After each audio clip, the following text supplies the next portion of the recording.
Hello friends, स्वागत है हमारे यूट्यूब चैनल पे। Most important civil engineering topics में ये पार्ट 16 है, मतलब लेक्चर 16 है, जिसके अंदर हम 226 नंबर पॉइंट से स्टार्ट करेंगे। प्रीवियस लेक्चर के अंदर हमने 225 नंबर पॉइंट्स तक कर लिए थे। इस लेक्चर में 226 नंबर पॉइंट से स्टार्ट करेंगे। तो जल्दी से दोस्तों हमारे चैनल को सब्सक्राइब कर दीजिए, लाइक कर दीजिए और कमेंट कर दीजिए। ठीक है, 226 नंबर पॉइंट देखिए। 226 नंबर पॉइंट में क्या कहता है भाई? 226 में पूछा है वाई थ्रोट इज वीकेस्ट। आपने ये चीज़ स्टील स्ट्रक्चर में पढ़ी होगी कि या फिर स्ट्रेंथ ऑफ मटेरियल में पढ़ा होगा। थ्रोट सेक्शन का वीकेस्ट सेक्शन, जो थ्रोट ऑफ द फ्लिट होता है, फ्लिट वेल्डिंग जब अपन करते हैं तो जो थ्रोट सेक्शन होता है, थ्रोटिंग होता है, वो वीकेस्ट होता है। तो वो वीकेस्ट क्यों होता है? कभी आपसे पूछ लिया जाए कि वाई थ्रोट इज वीकेस्ट। तो throat being the minimum section, ठीक है, विल कैरी मैक्सिमम स्ट्रेस। वो थ्रोट एक ऐसा पार्ट है जो मिनिमम क्या रखता है, मिनिमम सेक्शन रखता है। विल कैरी, वे एक ऐसा छोटा सेक्शन है, मिनिमम सेक्शन है, जो मैक्सिमम स्ट्रेस को कैरी करता है। जब हम कोई थ्रोट, जब वेल्डिंग के अंदर थ्रोट आता है तो वहाँ पे वो ऐसा सेक्शन है जहाँ पे अपन वेल्डिंग करते हैं, वहाँ पे थ्रोट जब जनरेट होता है तो मिनिमम सेक्शन है जहाँ पे मैक्सिमम स्ट्रेस जनरेट होते हैं, मैक्सिमम स्ट्रेस को ज़्यादा कैरी करता है वो। तो तभी तो वो वीकेस्ट सेक्शन होता है, क्योंकि मिनिमम मिनिमम वो सेक्शन होने के बाद भी मैक्सिमम स्ट्रेस को कैरी कर रहा है, तो वो वीकेस्ट सेक्शन ही होगा यार। ठीक है, तो इसलिए थ्रोट वीकेस्ट होता है। नेक्स्ट पॉइंट है 227 ई एल्यूमिनियम। ये हमने पढ़ा है पहले भी, मैंने एक लेक्चर में आपको बताया था कि aluminium of modulus of plasticity is 1/3 of aluminium steel, modulus of plasticity of steel होता है नहीं होता है, ये आपको याद रखना है। While aluminium coefficient of thermal expansion is double that of steel. जबकि एल्यूमिनियम का कोफिशिएंट ऑफ थर्मल एक्सपेंशन जो होता है, टेम्परेचर एक्सपेंशन जो होता है, वो स्टील के कंपेयर में डबल होता है, क्योंकि कॉन्क्रीट और स्टील का सेम सेम होता है। ठीक है, 11.6 × 10⁻14 होता है जो कॉन्क्रीट और स्टील का सेम सेम होता है। ठीक है, और ब्रास का इससे थोड़ा ज़्यादा होता है और एल्युमिनियम का सबसे ज़्यादा होता है। ओके, जैसे कंक्रीट और स्टील का सेम होता है, फिर कंक्रीट स्टील से ज़्यादा ब्रास का होता है, और ब्रास का ब्रास का ब्रास का होता है ज़्यादा। ठीक है, और फिर उसके बाद होता है आपका ये एल्युमिनियम का, तो एल्युमिनियम का सबसे ज़्यादा होता है। नेक्स्ट पॉइंट है 228 टेकिंग रिविट। टेकिंग रिविट की वैल्यू के से डिनोट करते हैं कि टेकिंग रिविट यदि आप टेंशन में प्रोवाइड कर रहे हो तो के की वैल्यू कितनी होगी, कंप्रेशन प्रोवाइड तो कितनी होगी। तो टेकिंग रिविट यदि 1000 mm लेंगे, टेंशन मेंबर में के की वैल्यू 1000 होगी और कंप्रेशन मेंबर के अंदर 600 में। तो आपको पता है स्टील स्ट्रक्चर के अंदर सब वैल्यू टेंशन में ज़्यादा होती है। आपको 600 1000 भी याद रह गया तो 1000 किस में, तो आपको कन्फ्यूज होने की जरूरत नहीं है। स्टील स्ट्रक्चर में टेंशन की वैल्यू हमेशा ज़्यादा होती है। टेंशन यदि स्ट्रेस में ज़्यादा है तो वैल्यू आपको ज़्यादा प्रोवाइड करनी पड़ेगी ना कोई भी चीज़ में।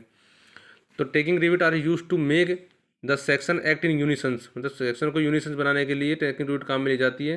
दो सेक्शनों के बाद जोड़ने के काम में आता है ये। And to prevent buckling in compression member where 2 और more section are in contact.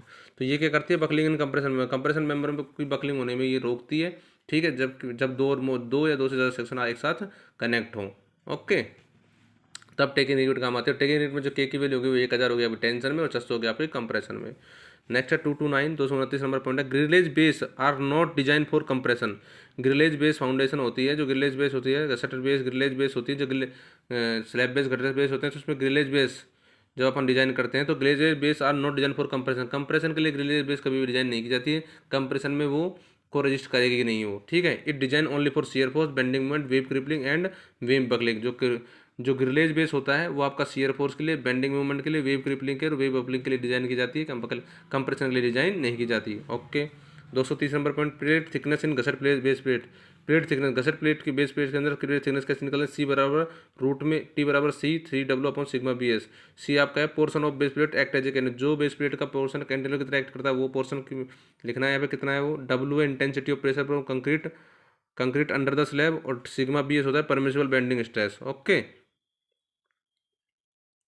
ये हो गया 230 नंबर पॉइंट। 231 देखिए, 231 पॉइंट में आपको लिखा है ISLB सेक्शन से डिफरेंट टाइप के section. ISLB Indian standard light beam section होते हैं जो use for roof beam and vehicle frame in track.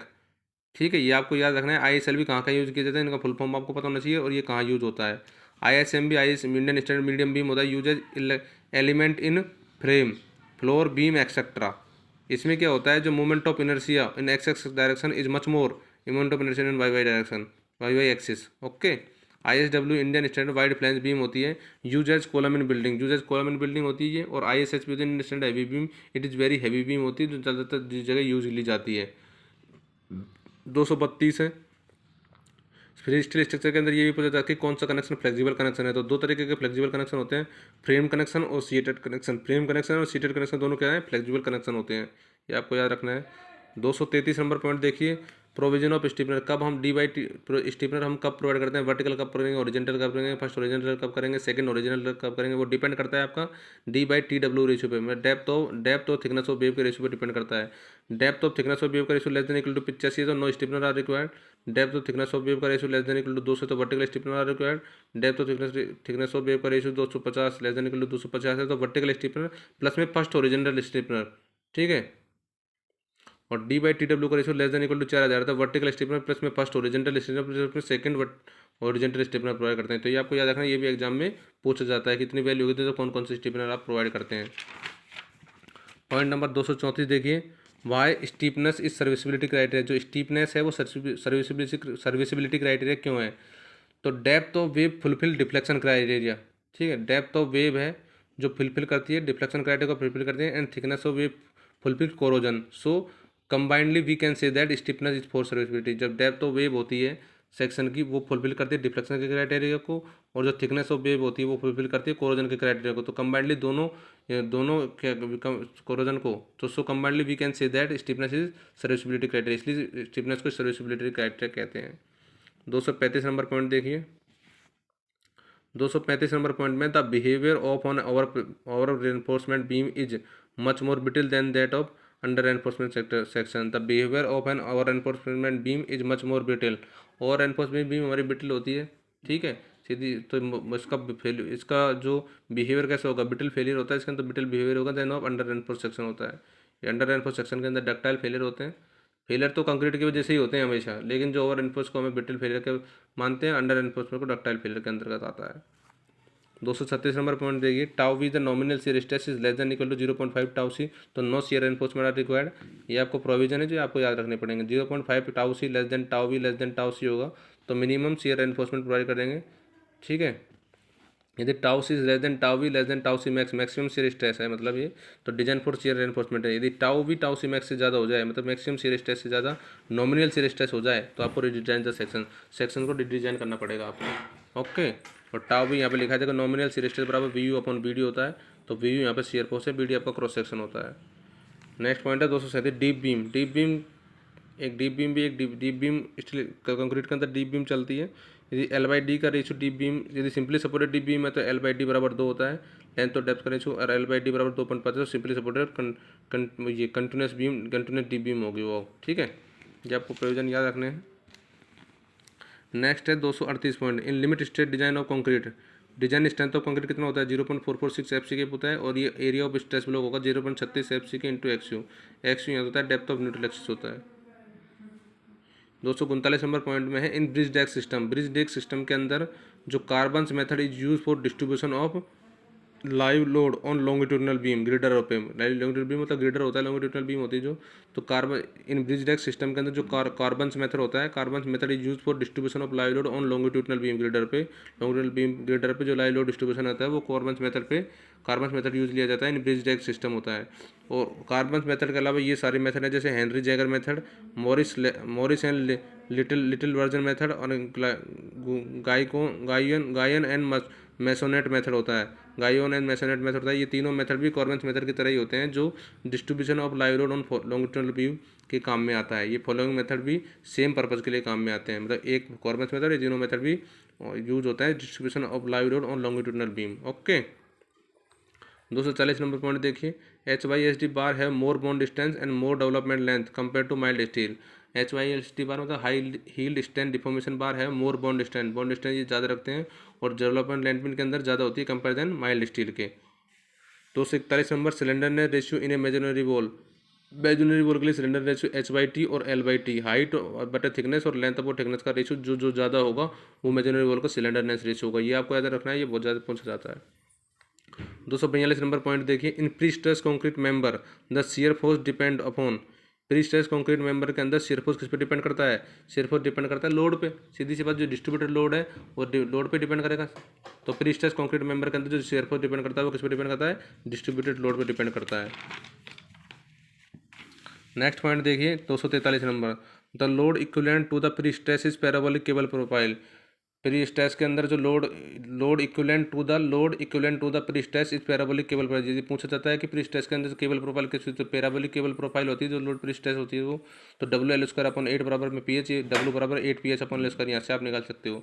ठीक है, डब्ल्यू तो आपका जो यूडीएल लग रहा है जो है, और ये जो पी है जो आपका थ्रस्ट है जो उस पर प्री स्ट्रेस मेंबर पर लग रहा है जो पी होता है, डब्ल्यू आपका यूडीएल लोड है जो है। ठीक है, नेक्स्ट पॉइंट है 244, the internal pressure cause hoop tension and it can registered by pre stress concrete easily.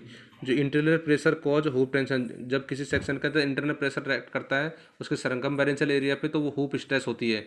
ठीक है, तो इंटरनल प्रेशर से हुप टेंशन जनरेट होती है और हुप टेंशन को जो प्री स्ट्रेस मेंबर होते हैं वो इजीली रजिस्ट कर सकते हैं। इसमें ये कहना चाह रहा है जो हुप स्ट्रेस जनरेट होती है, जो हुप टेंशन जनरेट हो रही होती है आपकी इंटरनल प्रेशर की वजह से, उसको प्री स्ट्रेस मेंबर इजीली आपका रजिस्ट कर सकते हैं। 245 नंबर पॉइंट देखिए, due to high pre tensioning force the possibility of diagonal tension crack is eliminated. ये याद रखना है कि डायगोनल टेंशन क्रैक को कब अपन एलिमिनेट कर सकते हैं प्री स्ट्रेस मेंबर के अंदर, तो अपन high pre stressing force apply, high pre stressing force due to high pre stressing pre tensioning force, पहले से टेंशन किया होता है। प्री टेंशनिंग और पोस्ट टेंशनिंग दो प्रकार, प्री स्ट्रेस दो तरीके होते हैं, प्री टेंशन और पोस्ट टेंशन होता है। तो due to high pre tensioning force the possibility of diagonal tension crack is eliminated, मतलब हटाया जा सकता है, डायगोनल टेंशन क्रैक को हम एलिमिनेट रिमूव कर सकते हैं due to high pre tensioning force. Structure के अंदर हाई प्री टेंशनिंग फोर्स दे देंगे तो हम डायगोनल टेंशन क्रैकिंग को एलिमिनेट कर सकते हैं। 246 नंबर पॉइंट देखिए, मटेरियल दिए हुए हैं उनका पोजीशन रेशियो है, आपको याद रखना है तो कर सकते हैं, लेकिन ज़्यादातर किसी का पूछा जाता है, लेकिन आप याद रखिए, याद कर लोगे तो बहुत अच्छी बात है। एल्यूमिनियम का 0.33, ब्रास का 0.34, ब्रॉन्ज का 0.34, कास्ट आयरन का 0.2 से 0.3, कंक्रीट का 0.1 से 0.2, कॉपर का 0.33 से 0.36, ग्लास का 0.02 से 0.03, नायलॉन का 0.40, रबर का 0.45 से 0.50, स्टील का 0.27 से 0.30 और रट आयरन का 0.3। ठीक है, रट आयरन का 0.3 होता है। ये डिफरेंट मटेरियल के पोजीशन रेशियो है। नेक्स्ट पॉइंट आपका 247 number, for true stress the actual area at any time is used. For true stress के लिए एक्चुअल एरिया एनी टाइम कभी भी हम यूज, ट्रू स्ट्रेस के लिए एक्चुअल एरिया यूज किया जाता है और the actual area is less then the original area, ये याद रखना है आपको। फॉर ट्रू स्ट्रेस के लिए हमेशा एक्चुअल एरिया कम में आता है और actual area is less then original area, actual area होता है जो ओरिजिनल एरिया से कम होता है। ठीक है, नेक्स्ट है 248 number point, brittle material fail in plane at 45 degree from the axis. Brittle material fail होते हैं fail in plane at 45 degree from the axis when subjected to torque because they are weak in tension compared to shear होता है। Brittle material हमेशा 45 degree angle पे fail होते हैं अपनी axis से, व्हेन सब्जेक्टेड टू टॉर्क, जब उन पर टॉर्क लगा होता है तो ब्रिटिल मटेरियल हमेशा 45 डिग्री पे फेल होते हैं, because they are weak in tension, क्योंकि वे टेंशन में वीक होते हैं कंपेयर टू शियर। ठीक है,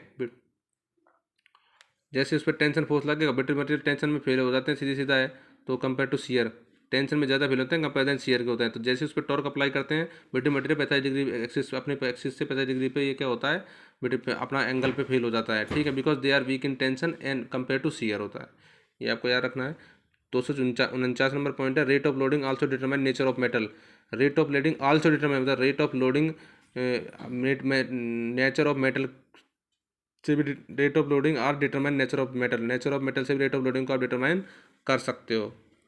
250 नंबर पॉइंट देखिए, पुटलॉक, लेजर, ब्रेस और स्टैंडर्ड। ठीक है, ये चार चीज़ें होती हैं, जब आप बिल्डिंग मटेरियल पढ़ोगे तब आपको ये पता लग जाएगा कि स्टैंडर्ड कैसे पॉइंट होते हैं। जैसे स्टैंडर्ड हमेशा वर्टिकल पॉइंट होते हैं, जो स्टैंडर्ड होते हैं ये वर्टिकल होते हैं, और जो ब्रेसेस होते हैं वो डायगोनल होते हैं, लेजर होते हैं जो हॉरिजेंटल होते हैं, और पुटलॉक होते हैं वो ट्रांसवर्स होते हैं। तो आपको ये याद रखना है, पुटलॉक कैसे मेंबर होते हैं, पुटलॉक मेंबर होते हैं, ठीक है, वो आपके ट्रांसवर्स मेंबर होते हैं, लेजर होते हैं वो आपके हॉरिजेंटल मेंबर होते हैं, ब्रेसिंग सिस्टम जो अपन रखते हैं, ब्रेसिंग लगाते हैं, ब्रेसिंग करते हैं, वो डायगोनल ब्रेसिंग लगाते हैं, आपने देखा होगा। ब्रेसिंग सिस्टम डायगोनल होते हैं जो ब्रेसिंग मेंबर होते हैं, ठीक है, और जो वर्टिकल मेंबर होते हैं वो स्टैंडर्ड होते हैं, उनका नाम स्टैंडर्ड, उन्हें स्टैंडर्ड कहते हैं। स्टैंडर्ड होते हैं मतलब जो खड़े हैं वर्टिकल है वो स्टैंडर्ड है, जो ब्रेसिंग मतलब जो डायगोनली है, मतलब 45 डिग्री पे डायगोनली है वो ब्रेसिंग सिस्टम है। लेजर होते हैं वो हॉरिजेंटल, लेजर होते हैं वो हॉरिजेंटल मेंबर होते हैं, वो लेजर होते हैं जो, और जो फुटलॉन्ग होते हैं वो ट्रांसवर्स मेंबर होते हैं, ये आपको याद रखना है। ठीक है, ओके फ्रेंड्स, इस वीडियो में हमने 250 नंबर पॉइंट्स तक कर लिए हैं। नेक्स्ट वीडियो में हम आगे से स्टार्ट करेंगे 251 से। तब तक के लिए हमारे चैनल को ज़्यादा से ज़्यादा सब्सक्राइब कीजिए, लाइक कीजिए और कमेंट कीजिए, जल्दी से जल्दी सब्सक्राइब कीजिए। Okay, thanks.